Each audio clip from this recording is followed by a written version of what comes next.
श्री स्वामी समर्थ। आज मी तुम्हाला एक खास आणि प्रभावी उपाय सांगणार आहे जो तुम्ही 2 ऑक्टोबर गुरुवारी म्हणजेच दसऱ्याच्या दिवशी करायचा आहे।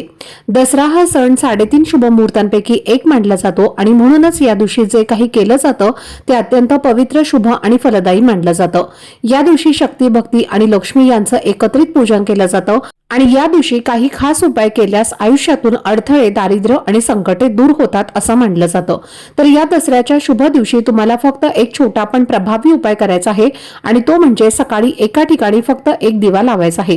हा दिवा जर तुम्ही श्रद्धेने लावला तर तुमच्या जीवनात असलेले कोणतेही शत्रू फक्त 2 दिवसात शांत होतील, 7 पिढ्यांचं दारिद्र्य नष्ट होईल आणि कुटुंबावर कोणतंही वाईट संकट येणार नाही।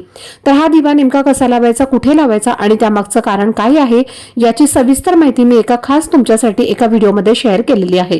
तो व्हिडिओ पाहण्यासाठी खाली चॅनलचा लोगो दिसेल आणि त्या लोगोच्या खाली एक छोटासा त्रिकोण दिसेल, त्या त्रिकोणावर क्लिक करा आणि अगदी सगळी माहिती तुमच्यापर्यंत सहज पोहोचेल। धन्यवाद। श्री स्वामी समर्थ।